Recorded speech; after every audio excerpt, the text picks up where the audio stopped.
The pre-release for Uprising was a blast, man. I was only able to attend one over the last weekend at the Haven Games. I'll put a link down below to their game store. And they ran the event really well, and it was a lot of fun, man. Pre-release is my favorite time of year for Flesh and Blood because honestly, everyone out there that you're playing against is experiencing the same thing you are with new cards and new effects and new different combos and strategies and how you really just play against one another. Everyone's learning, and it's a really good learning experience. And I implore you, anyone who's playing in those, talk to people, ask them, hey, how does this deck beat this deck? How should you build your sealed pull? If you're playing this hero or this hero, there's a lot of free information that I tend to just talk to people and really ask, because there's a lot of more smart people than me out there in the community, for sure. And they know different aspects of the game that I don't, and it's really interesting to start those conversations and really understand and really get a rapport with people and just understand more about the game. And I just want to have a really high level discussion here today of the whole Uprising and the set overall, and what my thoughts are on it overall, and what I see, what it's going to do with the meta and secondary market and all that stuff. And there's a lot of interesting aspects that are at play now. And then at the end of this video, I'm going to splice in footage of me opening my 6-packs for my sealed pull at the Haven Games, and you'll see all the cards that I pulled and everything. Pretty good pulls, nothing too like crazy, cold foil, Marvel or legendary, but I had a really good time just hanging out, opening packs for the first times, and of course, sniffing those cards. And I'm happy to report, Uprising, they kept the same printer ink smell, so I'm very happy. And it's not a weird unlimited Welcome to Wrath kind of smell where it's too inky. They kept the same smell from like a Toa or the newer sets, or an Everfest. It's the same nice subtle smell where you smell the ink, but it's not like someone's squirting ink up your nose. So overall smell is perfect with this set. And I think that going off from just me playing the game, right? Sealed pull. So you get 6-packs, you're building a hero. I really forced Icelander because I just wanted to play that hero. It looks like an awesome type of mechanic where you put frostbites on your opponent, slowing down their gameplay and really just doing incremental damage over the course of the game. Now, I didn't have the best pulls for her. I did have some good stuff that I got. I got the one card where you can pay X and X and put a bunch of frostbites. Didn't get a chance to really utilize that card very well with the sealed pull. But I got a good amount of blue ice cards. I think I got at least 3 or 4, which helped me. I think what really makes her great in sealed is if you're getting like 6 or 7 ice cards, then you can build some really good deck. Because the main strategy with Icelander, as a lot of people know, is at the end of every of your turn, you want to put a blue ice card in your arsenal. That way, so when it's your opponent's turn, you can play that from your arsenal, give them a frostbite, and really disrupt their turn and do damage to them on their turn. And then also, if you don't have that many ice cards that are blue, you can't do that every turn, which is what I kind of got into the habit of. And also what's great about it is it turns on your waning moon staff thing, and I might have butchered that, but your staff does 3 damage when it's their turn, 2 damage on your turn. So you're really wanting to use that on your opponent's turn when you have the resources to get that extra damage through. Overall, though, I think it's a really good, a good deck to build and sealed and probably draft if you get the card selection for it. I think it's going to be very powerful, especially when, the other 2 heroes are very red dependent. They're very, resource driven to where they need a lot of resources. Now, going into the matchup, right? So against Dromai, it kind of sucks because even if you put frostbite tokens on, Dromai, it doesn't matter. She'll just like pitch a bunch of reds and then create the ash tokens. So there's value there when that hero is pitching to get the ash tokens on a turn where you put a lot of frostbite on, and then the next turn they can just summon a bunch of the Aether Ash Wings from those ash tokens that they pitched earlier. It's a really hard matchup from my opinion, and I don't think I beat one. I didn't play it very well, but at the end of the day, I finally figured out how the strategy against Dromai is. Basically, what you want to do is every time they attack with you with an Aether Ashwing, you want to use your blue non-attack action card in your arsenal to kill it. Because if you kill one and they have 5 more ready at willing to attack you with the go again, and if you kill the one that's attacking you as an instant, and that one poof dies, its attack never resolved, so it can't gain go again, meaning the 5 Aether Ash Wings that are ready to kill you, after that won't be able to attack. It really effectively destroys their turn. I think the only exception with this is Dromai has like a boots that's like a one-time use where they can, pop them to make it go again. But I think that overall that's the best strategy to employ. Is just wait for an Aether Ashwing to attack you and then attack that. But other than that, what's really difficult is the Ashwings have AB1, which is really frustrating, meaning Arcane Barrier. If you're doing 4 Arcane to a hero and they have 3 Aether Ashwings, they can prevent 3 of it by pitching a blue. It's a very, very tough mechanic to really get around because they constantly have Arcane Barrier, so you can't race them in damage to their face. You have to do this kind of dance where you're killing the dragons, you're attacking her, you're killing the dragons, you're attacking her, and if you think you have lethal, then you can build up and then go for lethal. But you definitely want to bide your time, but it's a really tough matchup overall. But the key to it, like I said before, is wait until the Ashwings are attacking you, kill the dragons as they're attacking you, so that just kills Dromai's turn and they can't do anything after that. That's really big. But if you're playing as Dromai, you probably want to do everything you can before you attack with the dragons, and then attack with the dragons, and then see if the Icelander player is going to kill one or not. And essentially the people that I went up against were smart and did that. They like literally dumped their hand and then started attacking with the Ashwings, and then it's like, crap, I didn't really, gunk them up. But overall, it can be a pretty crazy matchup as Icelander if you pull what you need. I've heard of games where people play as Icelander and they literally just effectively just trash the opponent of like just putting a bunch of frostbites and making them not do anything that they need to do, and still like pushing through a little damage for like 5 turns and then just effectively winning the game because they've gunked up their opponent to an extent. And I think to that effect, that's why you need a lot of those blue ice cards in Arsenal to play on your opponent's turn, because then you can continually make 1 frostbite every turn, which is a lot of value over the long game, especially in like if you're doing the Fae matchup and they're trying to go with 1 more attack to do 5 damage and you put a frostbite on them, that can really hamper what they're doing. And Fae, I forgot the translation.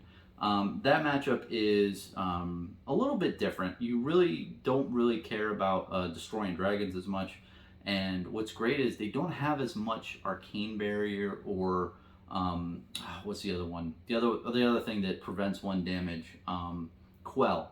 They don't have too much of that normally, so they can't damage or mitigate damage too much. The same strategy applies though. Give them a frostbite with your blue ice cards on your turn as much as possible, or on their turn as much as possible, and honestly just get them down low. Just keep turning them down. And I think that something really important to note, and the biggest strategy you can play against them, is get the game long. If the longer the game goes, the better chance you have of winning as Icelander. And I did this against one opponent where I just blocked out a lot. And when they had bad hands, then I would attack a little bit more. But when they had good hands, I just blocked out. Because what will happen is later game, Fae will just have all these cards that they pitched with earlier game, and they're going to have a dead hand. You'll see it, right? Basically what will happen is they'll be pitching a lot of yellows and blues early on, and then late game, right? And you'll be like, what the heck? They've had like 15 damage turns like for 3 turns in a row, right? And you'll be feeling weird. But then you'll see your opponent go like, and pause, like towards the late game. And they might just come at you with like a 6 damage attack. That's it, no go again. And that is the point in which you'll know this is a crap hand that they have, because all the stuff that they have in their hand, all 4 cards, are all those crappy cards that they pitch with in the beginning of the game. So, and that's really what I want to emphasize. And how Icelander differs from that is blue ice cards are great for you. You know, when you pitch them early on, or if you pitch a blue spell, it's no big deal because literally you can like arsenal it. There's a lot of stuff you can do with a blue just card in general, especially non-attack action cards. You can, you know, utilize them better than what Fae can do. So that's my whole spiel around that. Really, with Fi, you really want to, you know, to summarize the matchups when you're Icelander. If you're attacking Fi, you want to just get to the late game as best as you can and do incremental damage, but block out as needed.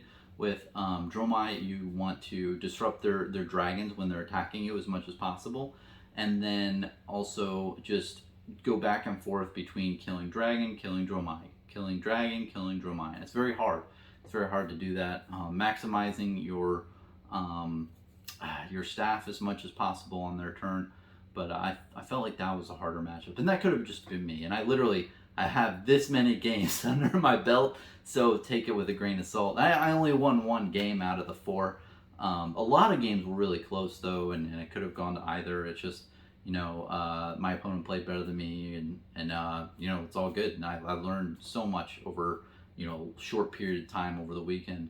Going into the secondary market and financial value side of this, you know, Uprising, I caution everyone, as well as my previous videos before the set release, is I think it's really good to just wait 1 to 2 months after the set's released to buy your cold foils, buy everything you want, because the supply is much higher then and the demand is lower. And I know I sound like a broken record, and everyone's like, thanks Bronson, thanks for the annual, you know, update of, oh, tell me what you always say. But you know, I think it's really important, especially financial value, is that a lot of people focus on how do I maximize my earnings, how do I double, triple my products, or my profit on buys. Like, how do I buy some for $2 and make it go to $6 and triple my money? And that's all good and fun, and I do the same thing. I'm trying to get a lot of margins upwards, right? But there's a really cool saying out there, especially, you know, even if you're a player out there as well, or a collector or investor or whatever you are, is you make money on the buy. And that's really important, is basically when you're buying at a certain time or in a certain way to get like the cost very low, that's how you make the most amount of money. And I feel that set collecting and getting cards to play the game is best when you just wait it out when the market lowers after 1.5 weeks or 1.5 months, like it always does when supply gets higher. Especially because those marvels might not be as rare as people expect, which is very interesting. One of the biggest rumors out there in the game stores and people talking about the price of the Marvel cold foil dragons is they might not be as expensive as everybody thinks. You know, I heard one of the dragons sold for $200 at Vegas and is now going for $50. So, you know, there's definitely a premium over, you know, the Vegas event and such. And I think it's good to note, you know, and I don't know where those dragons will, you know, settle at, what price and what people would be willing to pay. I definitely think that people are going to want to collect the whole set of dragons. I'm definitely interested in that, like collecting one of each dragon and having it in like a thing. It looks really, I mean, the foiling on those things look incredible. Looks incredible, just really nice. I love how they have the full art, and the cold foil really makes it feel special, really makes it feel like a hit card. But from what I've heard, it's the pull rate, and don't quote me on this, is around 1 per 2 boxes. Now that could be a little bit skewed depending on if there were a little bit more of clumping and everything, and this is just me my sample size of like 2 people at a local game store who had, you know, told me this. And I think a lot of people at the LGS really the Haven Games, a lot of people have heard about this, and it's pretty verified, so I'm not like totally making this out of left field. But the pull rate on dragons definitely does seem a little bit higher than a lot of people expected for the cold foil not majestic, what is it, marvels, right? So just be cautious on that front, and we'll definitely see how it plays out. One big thing to note though, when you have a lot of these things where, let's say the dragons are 1 out of 2 boxes, right? one out of two boxes has a cold foil marble, and let's hypothetically that's true, and I'm not sure how many dragons there are, but let's say there are 12, right? That means you're going to have to, for the amount of boxes you'd have to open to get one specific dragon would be 12 times the 2, which is 24. So 24 boxes to get the one that you want. And that's very key in determining scarcity and how many there are, because a lot of people don't do that, and they realize that really fast back in the day. Like, one thing that people found out over time is that the legendaries for Welcome to Wrath were about the same level of rare as a Rainbow Foil Majestic. And you might say, what? That doesn't make sense. Well, the reason why is because there's a good amount of Rainbow Foil Majestics compared to legendaries. I think legendaries you only have 5. Rainbow Foil Majestics, I think you had 12 plus. So because you had more, even though they weren't seen as much in boxes, to get a specific one that you want, it was less amount. And I think a whiteboard would explain this a lot better. I just wanted to relay that information as well, to where people you might see this price swing all the way to the lows, but then people might not understand that getting a specific dragon out of all of them is a lot more rare. So the price might be wrong in the market to where it undershoots and then goes back up. We'll definitely see where it all pans out. But overall, I have heard as well, and you've probably heard, there's a lot of information talking about that stores and places aren't able to get as many boxes that they need, and that the supply on them has been reduced out there in the market. I think that Legend Story Studios has printed a lot more than they have given out. I think either they hold them up in distribution and say, hey, allocate these out for the next 12 months and do 10% every month for X amount of months. There could be that going on, I'm not sure. Or they could be holding them in a private warehouse in New Zealand. Either situation, I think that they're doing a great job for their game. I think that the booster box prices need to get higher than $80 a box. The $80 price point, we've been very spoiled as consumers paying $80 for a booster box, in my opinion. I mean, the price of shipping and goods and all this, cardboard and everything has gone up, and printing in general, and the shipping the boxes out too has gone up. So these prices definitely need to go up on booster boxes, and I think that Uprising is definitely, it needs to live up to its name in the secondary market. There needs to be an uprising of price of $80 to that 100. And I think with the new set Dynasty, we may see a map price increase and a MSRP price increase to like a 120 price point. I think that would be fine, especially because I think margin integrity really needs to be established so that these local game stores can make money. It's tough when your game store is being run and you have a bunch of these booster boxes on the shelf and they're like $90 each, and you have that customer who walks in and this is the classic Tales Old Time story, and they're like, oh well, I can buy that box on Amazon for $20 cheaper.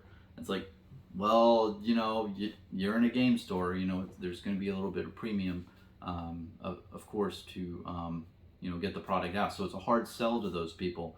Yet, where if you have margin integrity really established in your game, and it's hard to get these boxes due to the amount of supply versus demand out there in the market, it's a lot easier for game stores to sell, because then that same person will look on and say, oh, well, this box that you have for $100 is, $97 on Amazon.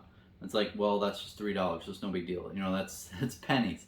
So that's a lot easier to negotiate versus if it's $100 in a local game store and then it's $80 on a random website. So I think it's very good that I think we're going to see that trend going on for the next month or two. And I don't know what that will do to single prices and cards. That's my biggest fear and worry, is that something's going to happen that's different from the normal single card price trend out there in the secondary market, and where 1.5 months go by and there's no boxes out there.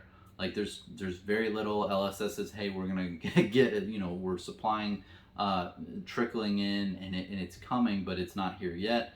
And card prices do go up over the board. We might see that kind of scenario go out. But overall, man, like I've said in a lot of videos, I'm just a normal guy in a normal room. I don't really know what's going to happen. If I did, I'd tell you exactly what was going to happen. And like, hey, first you're going to see this, this, this, and this. It's just me theorizing. I think a lot of people are just theorizing of what's going to happen out there in the market. But overall, just going back to the whole set overall, Uprising, I love it, man. It's really good. Over the last couple sets, this is the first one where I'm like, I think I want to play this hero. I think I want to play Icelander in CC. I definitely am thinking about getting a Bravo deck as well on the side for once Prism goes Living Legend.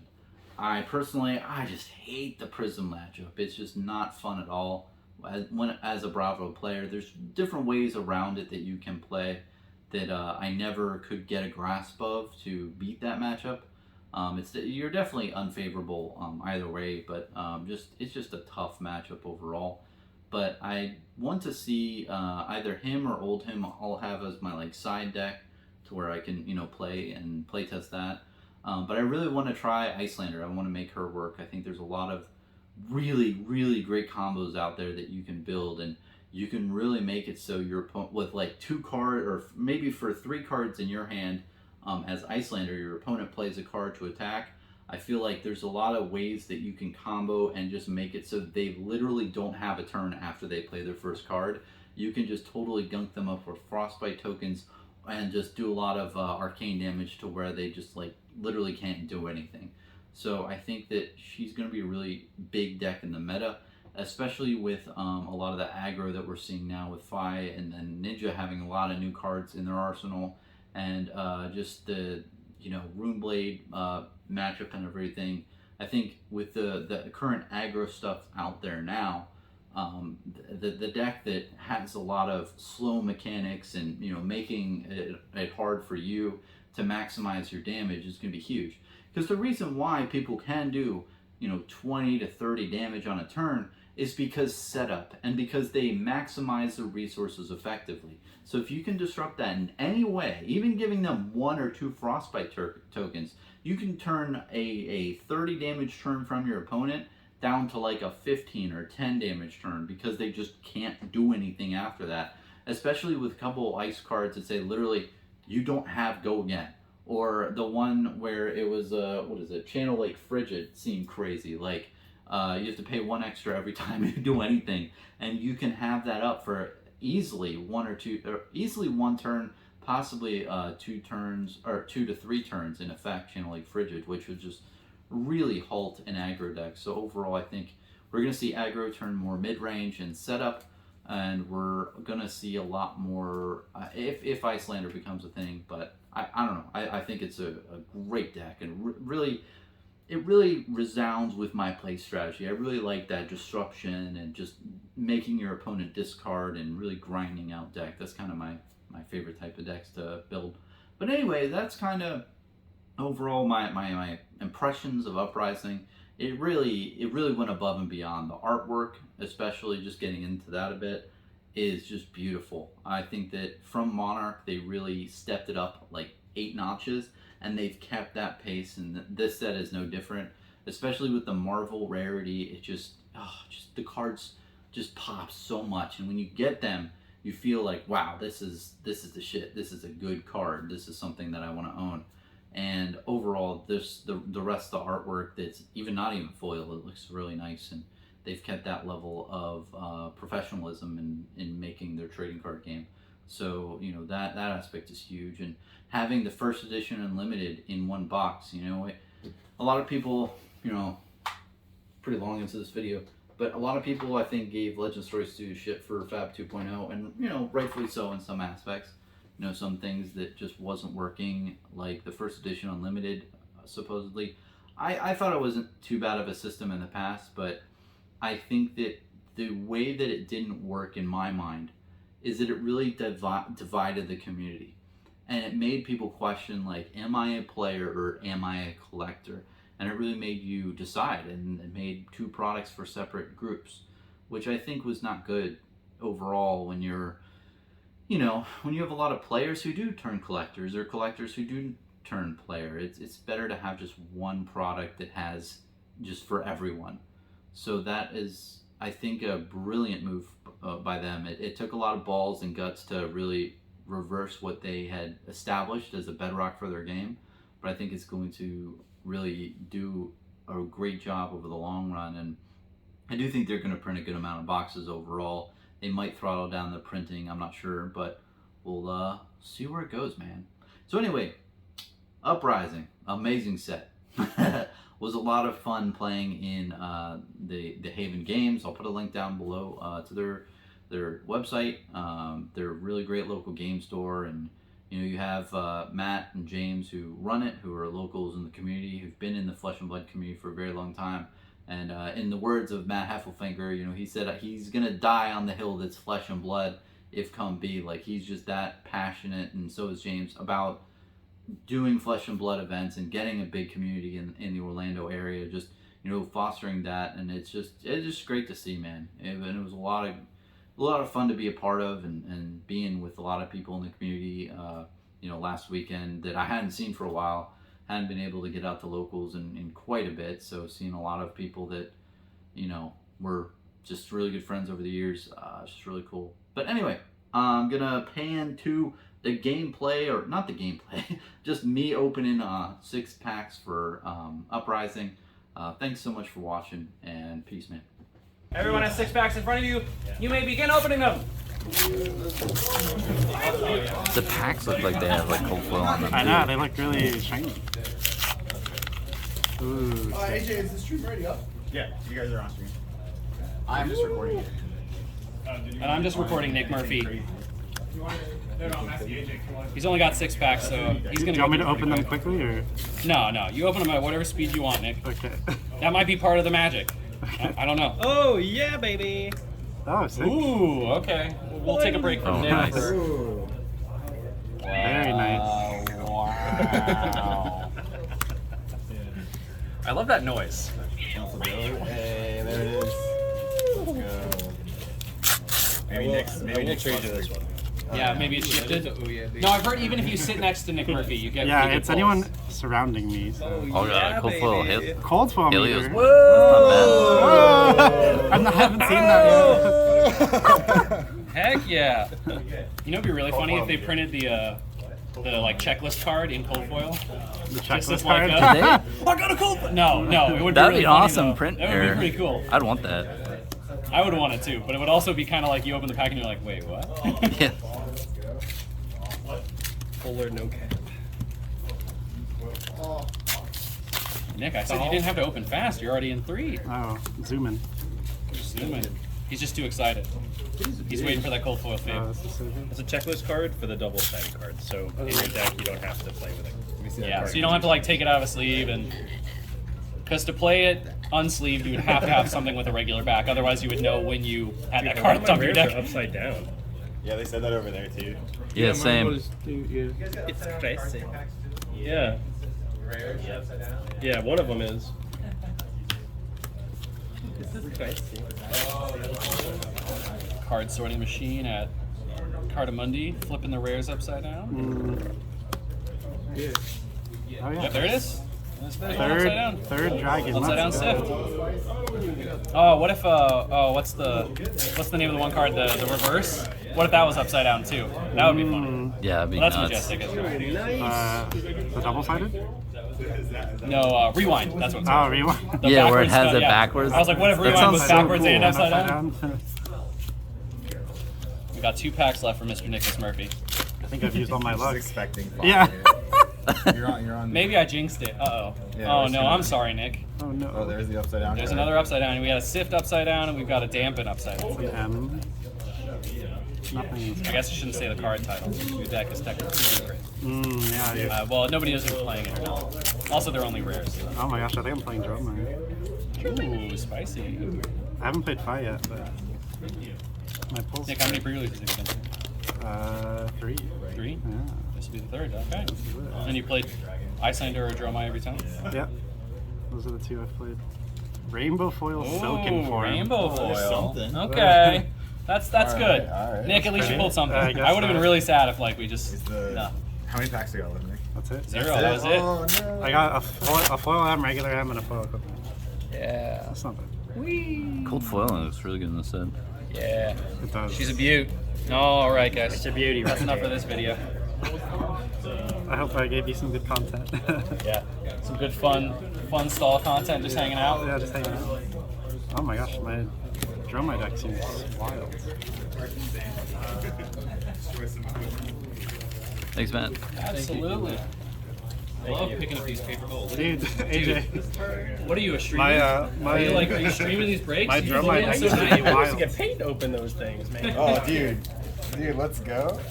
Are you playing Dromai again? Oh, for Got sure. to, right? Oh my goodness. 2 red billowing mirage. Oh, Red Dunebreaker Centipede. Let's go. I got the icy turtle. Oh, nice, dude. Card's really good. Uvia. I don't have any Rake the Embers though. Ooh, yeah. Oh, yeah. Bronsonsblood. Oh mama. It's a really good pull. What? Oh, I just got so many blue ice cards, which is good. Mm.